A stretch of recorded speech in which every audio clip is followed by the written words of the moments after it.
Hello' students welcome to free online class Assam. আজি আমি আলোচনা কৰিম তোমালোকৰ সপ্তম শ্ৰেণীৰ হিন্দীৰ 9 নম্বৰ চেপ্টাৰ সুমন এক উপবনকে এইটো কবিতাৰ সকলো প্ৰশ্নোত্তৰকেইটা একেবাৰে চুটিকৈ আৰু ইজিকৈ দিয়া হৈছে যাতে তোমালোকৰ বাবে ইজি হয়। আৰু লগতে ষ্টুডেণ্টছ মন কৰিবা প্ৰত্যেকটো কুৱেশ্যনৰে দুটাকৈ এনচাৰ লিখি দিয়া হৈছে, এটা একেবাৰে শ্বৰ্টকৈ ইজিকৈ লিখি দিয়া হৈছে আৰু আন এটা অলপ লংকৈ এক্সপ্লেইন কৰি লিখি দিয়া হৈছে। চ' যিটো এনচাৰ তোমালোকৰ বাবে ইজি হয়, যিটো তোমালোকে সহজ বুলি ভাবা, তোমালোকে সেই এনচাৰটো ইয়াৰ পৰা লিখি ল'বা। চ' ব'লা আমি কুৱেশ্যনকেইটালৈ আগবাঢ়োঁ। ইয়াত চোৱা প্ৰথমতে 1 নম্বৰ কুৱেশ্যন দিয়া আছে সংক্ষেপ মে উত্তৰ দো। তাৰ আণ্ডাৰত প্ৰথম কুৱেশ্যন আছে কবিতা মে সুমন और উপবন কিন্হে কহা গয়া হে। কবিতাটোত সুমন যে কৈছে আৰু উপবন এই দুটা শব্দই কি বুজাইছে সেইটো লিখিব দিছে। এনচাৰ হ'ব চোৱা কবিতা মে সুমন কো মনুষ্য और উপবন কো সংসাৰ কহা গয়া হে। সুমন মানে কি হয়? সুমন মানে হৈছে মানুহ আৰু উপবন মানে কি হয়? উপবন মানে হৈছে সংসাৰ। ঠিক আছে, মানে আমাৰ পৃথিৱীখনক কোৱা হৈছে। और शॉर्ट के लिखिले चुआ एनेके लिखिब पारा एन्सार सुमन को मनुष्य और उपवन को संसार कहा गया है। एटो एने 1 मार्कर क्वेश्चन হয় সো আৰু ইয়াতকে শৰ্ট কে লিখিব নোৱাৰি, তোমালোকে ইয়াৰ পৰা এটো লিখি লবা। তাৰ পিছত চোৱা খ নম্বৰ फूलों की कलियां किससे खिलती हैं। आंसर হ'ব फूलों की कलियां सूरज की किरणों से खिलती है। तब इसे नेक्स्ट क्वेश्चन भ्रमरों के गंजन कैसे लगते हैं। भ्रमरों के गंजन मीठे लगते हैं। তাৰপিছত চোৱা নেক্সট কুৱেশ্যন कवि के अनुसार हमारा मालिक कौन है। आंसर হ'ব कवि के अनुसार हमारा मालिक भगवान है। আৰু একেবাৰে চোৱা শৰ্টকৈ লিখি দিছোঁ ভগৱান হে। তোমালোকে যদি এইটো লিখি লোৱা তেনেহ'লে তোমালোকে কুৱেশ্যনটোৰ লগত মিলাই দীঘলকৈ লিখিব পাৰিবা। ঠিক আছে, এনেকৈ লিখি ল'লে তোমালোকে সহজতে মনত ৰাখিব পাৰিবা। তাৰপিছত চোৱা নেক্সট কুৱেশ্যন চাঁদনী কিसको नहलाती है। आंसर হ'ব चांदनी हम सब मनुष्य को नहलाती है। তাৰপিছত চোৱা 2 নম্বৰ क्वेश्चन उत्तर लिखो। তাৰ প্ৰথম क्वेश्चन আছে कवि ने उपवन के फूलों को किन कारणों से समान कहा है। কবিয়ে উপবনত থকা ফুল কেইজোৰক কিয় কোনটো কাৰণত সমান বুলি কৈছে সেইটো লিখিব লাগে। आंसर হ'ব চোৱা कवि ने उपवन के फूलों को समान इसलिए कहा है क्योंकि अलग अलग रंग रूप के होने के बावजूद वे एक ही मिट्टी पानी से बढ़ते हैं। वे बिना किसी भेदभाव के सभी बराबर खुशबू देते हैं और आपस में मिलजुल कर रहते हैं। जेहेतु फुलकेटा যদিও বেলেগ বেলেগ ৰঙৰ হয় কিন্তু কি কৰে সেই ফুলকেইটা একেটা মাটিতে বা একে পানীৰে ডাঙৰ দীঘল হৈছে আৰু একেলগে মিলিজুলি থাকি আছে। সেইকাৰণে কি কৈছে কুৱেশ্যনটোত যে উপবন के फूलों को किन कारणों से समान कहा है। সেইকাৰণে উপবনত থকা ফুলবোৰক সমান বুলি কৈছে যেহেতু ফুল কেইজোৰ একেলগে থাকে। আৰু মই তোমালোকক কৈছোঁ যে প্ৰত্যেকটো কুৱেশ্যনৰ মই দুটাকৈ এনচাৰ লিখি দিছোঁ, এটা অলপ লংকৈ আৰু এটা একেবাৰে শ্বৰ্টকৈ লিখি দিছোঁ। চ' চোৱা শ্বৰ্ট এনচাৰ লিখিব বিচাৰিলে তোমালোকে এইটো লিখিব পাৰা कवि ने उपवन के फूलों को समान इसलिए कहा है क्योंकि वे अलग अलग होकर भी एक ही मिट्टी पानी से बढ़ते हैं और बिना किसी भेदभाव के सभी को बराबर खुशबू देते हैं। তাৰপিছত চোৱা খ নম্বৰ क्वेश्चन कोई रंगों के फूल उपवन की शोभा बढ़ाते हैं उसी प्रकार भिन्न जाति उपजातियों के लोग देश की शोभा कैसे बढ़ाते हैं। এইটো কুৱেশ্যন তোমালোকক সুধিছে যে যেনেকৈ বেলেগ বেলেগ ৰঙৰ ফুলে এটা বাগিচাৰ সৌন্দৰ্য বেছি বঢ়াই দিয়ে, তেনেকৈ এখন দেশত বেলেগ বেলেগ জাতি উপজাতিৰ মানুহবোৰে একেলগে থাকি কেনেকৈ দেশখনৰ সৌন্দৰ্য বৃদ্ধি কৰে সেইটো লিখিব লাগে। চ' চোৱা एंसर হ'ব जिस प्रकार अलग अलग रंगों के फूल मिलजुल कर एक सुंदर बगीचा बनाते हैं उसी प्रकार हमारे देश में भी विभिन्न जातियाँ भाषाओं और धर्मों के लोग रहते हैं। अलग अलग संस्कृति और पहनावा होने के बावजूद सभी लोग आपस में मिलजुल कर रहते हैं और एक दूसरे का सम्मान करते हैं।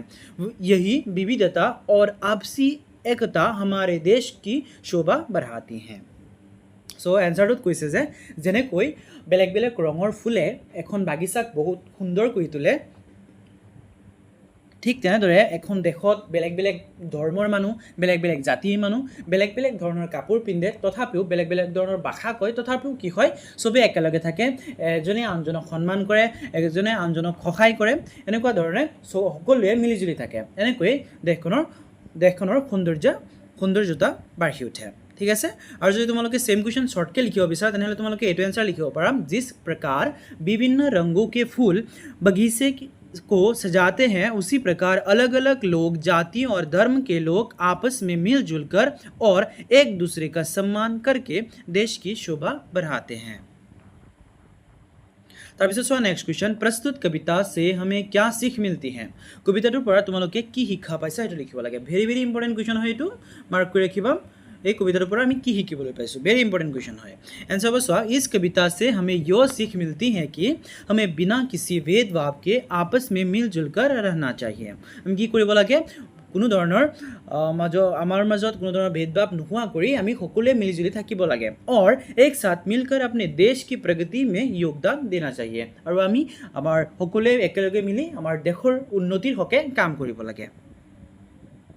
তাৰপিছত চোৱা, তোমালোকে এইটো সেম কুৱেশ্যনে তোমালোকে শৰ্টকে লিখিব পাৰা এনেকৈ, इस कविता से हमें यो सीख मिलती है कि हमें सभी भेदभाव को भुलाकर आपस में मिलजुल कर और एकता के साथ रहना चाहिए।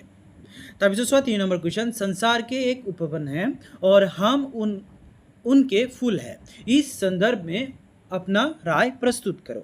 सो कविताটোৰ পৰা এটা শাৰী দিছে চোৱা, संसार एक उपवन है और हम अनेक फूल है। सो এইটো তোমালোকে কি কৰিব লাগে, व्याख्या কৰিব দিছে। आंसर वो चोआ, इस कथन का अर्थ है कि जैसे एक बगीचा अलग अलग रंगों और प्रकार के फूलों से सुंदर बनता है, वैसे ही यो संसार भी विभिन्न जातियों, भाषाओं और संस्कृतियों के लोगों से मिलकर सुंदर बनता है। जिस प्रकार फूलों की देखभाल माली करता है, उसी प्रकार संसार के सभी मनुष्यों की देखभाल ईश्वर करते हैं। और तुम्हारे शॉर्टके लिखे ये लिखिब पारा, इस कथन का अर्थ है कि जैसे विभिन्न प्रकार के फूलों से मिलकर एक बगीचा सुंदर बनता है, वैसे ही अलग अलग जाति और भाषा के लोगों से ये संसार सुंदर बनता है। जैसे बगीचा की देखभाल माली करता है, वैसे ही हम सब की देखभाल ईश्वर करते हैं। ठीक है, তাৰপিছত চোৱা नेक्स्ट, पाठ के आसपास। यार प्रथम क्वेश्चन আছে, प्रस्तुत कविता अनेकता में एकता के भाव का चित्रण करती है, ऐसी ही भावना वाली कोई अन्य कविता कक्षा में सुनाओ। सो এনেকুৱা ধৰণে যিটো তোমালোকে কবিতা পঢ়িছা, সেম কবিতাই তোমালোকে বেলেগ কোনো ধৰণৰ কবিতা ক্লাছত শুনাব দিছে। ঠিক আছে, সো চোৱা তোমালোকে এইটো শুনাব পাৰা। কবিতাৰ নাম কি হয়, अनेकता में एकता। এইটো হ'ব, अलग अलग है रंग हमारे, अलग अलग है हमारे भेष, लेकिन हम सब मिलजुल कर रहते हैं एक हमारा प्यारा देश। তাৰপিছত চোৱা 2 নম্বৰ, भारत विविध भाषाओं एवं संस्कृतियों वाला सुंदर देश है, इस कथन का आशय स्पष्ट करो। सो भारत এটা বিভিন্ন ধৰণৰ ভাষা আৰু সংস্কৃতিৰ সংমিশ্ৰণ গঢ়ি উঠা এখন দেশ। সো এইটো কথা তোমালোকে व्याख्या কৰিব লাগে, এই কথাটো কিয় কোৱা হৈছে সেইটো লিখিব লাগে। आंसर হ'ব চোৱা, इस कथन का आशय है कि भारत में अलग अलग भाषा, त्योहार और रहन सहन के लोग रहते हैं। सो কি হৈছে যে ভাৰতত বেলেগ বেলেগ ধৰণৰ ভাষা কোৱা লোক, বেলেগ বেলেগ ধৰণৰ উৎসৱ পাৰ্বণ পালন কৰা লোক, লগতে বেলেগ বেলেগ ধৰণৰ ভাষা, লগতে বেলেগ ধৰণৰ থকা খোৱা এনেকুৱা ধৰণৰ মানুহ থাকে। फिर भी सब आपस में मिलजुल कर रहते हैं, তথাপিও মানুহ কি হয়, সবে একেলগে মিলিজুলি থাকে। और यही अनेकता में एकता हमारे देश को सुंदर बनाती है। তাৰপিছত চোৱা 3 নম্বৰ দিছে, सोचो समझो और रेखा खींचकर मिलाओ। তাৰমানে তোমালোকে এইটো পঢ়িলৈ বুজিব লাগে, বুজি তাৰপিছত এটা আনটোৰ লগত আস্থানি মিলাব লাগে। ঠিক আছে, যেনেকৈ চোৱা মই ইয়াত মিলাই দিছোঁ, কি হ'ব, মিট্টি। মিট্টি কি হ'ব, মিট্টি হ'ব জন্ম। তাৰপিছত সূৰ্য, সূৰ্য কি হ'ব, ধূপ। ঠিক আছে, এনেকৈ তোমালোকে ইয়াৰ পৰা যিকেইটা আস্থানি মিলাই দিছোঁ মই, তোমালোকে এইকেইটা ইয়াৰ পৰা লিখি ল'বা। তাৰপিছত চোৱা নেক্সট, ভাষা অধ্যয়ন। प्रस्तुत कविता में कुछ शब्द की पुनरुक्ति हुई है, आओ इससे वाक्य बनाए। যেনেকৈ চোৱা কোনকেইটা দিয়া হৈছে, अलग अलग, रंग रंग, क्यारी क्यारी, झुल झुल। सो এইকেইটা বাক্য বনাব লাগে।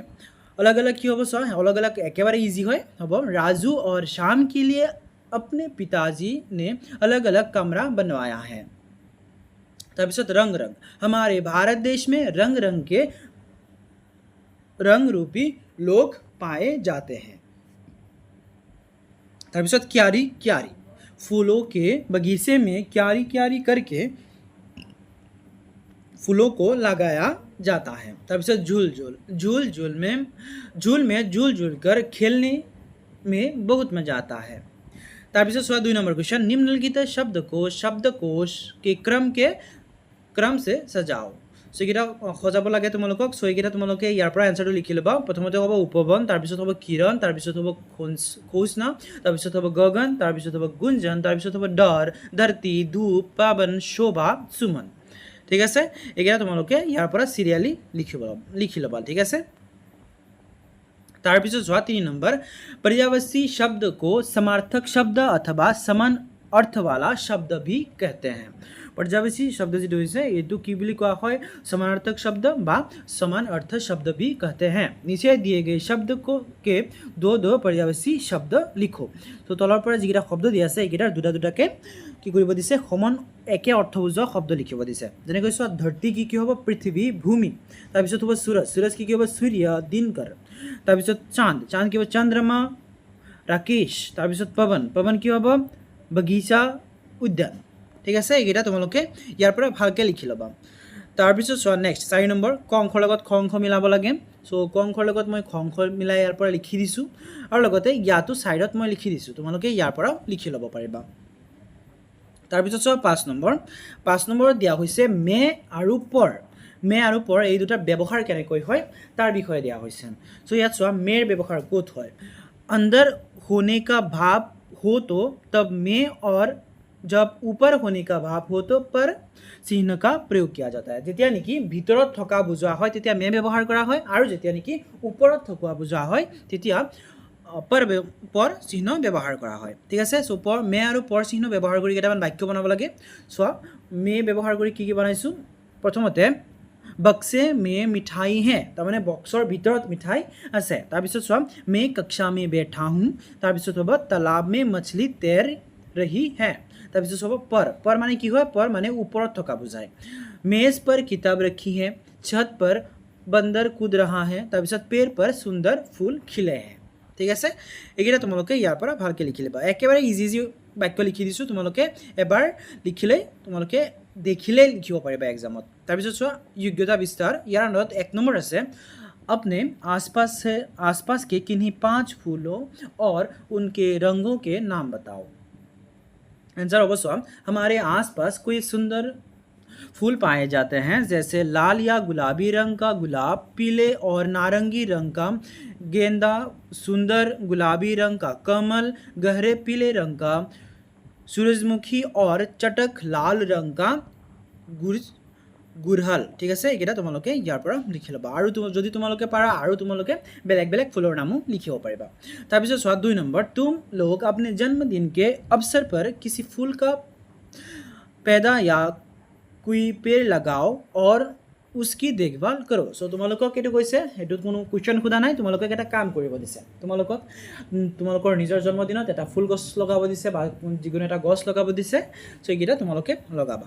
ঠিক আছে, তাৰপিছত চোৱা 3 নম্বৰ, एकता में बल है, प्रस्तुत विषय पर कक्षा में चर्चा करो। एकतार মাজত শক্তি আছে, সেইটো চৰ্চা কৰিব দিছে। आंसर হ'ব, एकता में बल है का अर्थ है कि मिलजुल कर रहने से हमारी ताकत बढ़ती है। जैसे एक अकेली लकड़ी को आसानी से तोड़ा जा सकता है, लेकिन लकड़ियों को गट्टर को नहीं। ठीक इसी तरह जब हम सब साथ मिलकर रहते हैं तो किसी भी बड़ी मुसीबत का सामना आसानी से कर सकते हैं। इसीलिए हमारी एकता ही हमारी सबसे बड़ी शक्ति है। ठीक আছে, তাৰপিছত চোৱা 4 নম্বৰ এটা দিছে, কবিতা দিয়া আছে। কবিতাৰ কেইটামান শাৰী দিয়া হৈ আছে, 4-5টামান, আৰু লগতে তাৰপিছত লাষ্টত খালী ঠাই দিছে। এইকেইটা তোমালোকক পূৰ কৰিব দিছে, কবিতাটো সম্পূৰ্ণ কৰিব দিছে। ঠিক আছে, सुबह सवेरे आती तितली, फूल फूल पर जाती तितली, रंग बिरंगे पंख सजाए सबके मन को भाती तितली। তাৰপিছত এইটো সম্পূৰ্ণ কৰি দিছোঁ। চোৱা, তোমালোকে ইয়াৰ পৰা লিখি ল'বা, फूलों का रस पीती तितली, मीठे गीत सुनाती तितली, खुशी खुशी से गाती तितली, सबसे प्यार जताती तितली। ঠিক আছে, এইটো তোমালোকে ইয়াৰ পৰা লিখি ল'বা। তাৰপিছত চোৱা, একেবাৰে লাষ্টত কেইটামান শব্দ অৰ্থ দিয়া আছে। শব্দ অৰ্থকেইটা তোমালোকৰ বাবে বহুত ইম্পৰ্টেণ্ট হয়। তোমালোকে যদি শব্দ অৰ্থকেইটা শিকি লোৱা তেনেহ'লে চেপ্টাৰটোত অহা যিকেইটা কঠিন শব্দ আছে এইকেইটা তোমালোকে বুজি পাবা, আৰু চেপ্টাৰটো তোমালোকে আৰু বেছি ভালকৈ বুজি পাবলৈ সক্ষম হ'বা। চ' তোমালোকে শব্দ অৰ্থকেইটা শিকিবা, আৰু তোমালোকে এইকেইটা এক্সামতো আহে। চ' তোমালোকে এইকেইটা ইয়াৰ পৰা শিকিবা। ঠিক আছে, সো ষ্টুডেণ্টছ এইখিনিতে তোমালোকৰ এইটো চেপ্টাৰৰ সকলো প্ৰশ্নোত্তৰবোৰ শেষ হৈছে যদি ভিডিঅ'টো ভাল লাগিছে তেনেহ'লে লাইক কমেণ্ট শ্বেয়াৰ এটা কৰিবা আৰু চেনেলটো ছাবস্ক্ৰাইব কৰি ৰাখিবা তোমালোকৰ সৰু এটা কমেণ্ট এটা লাইক এটা শ্বেয়াৰে মোক বহু পৰিমাণে অনুপ্ৰেৰণা যোগায় চ' যদি ভিডিঅ'টো হেল্পফুল বুলি ভাবিছা তেনেহ'লে চেনেলটো ছাবস্ক্ৰাইব কৰি ৰাখিবা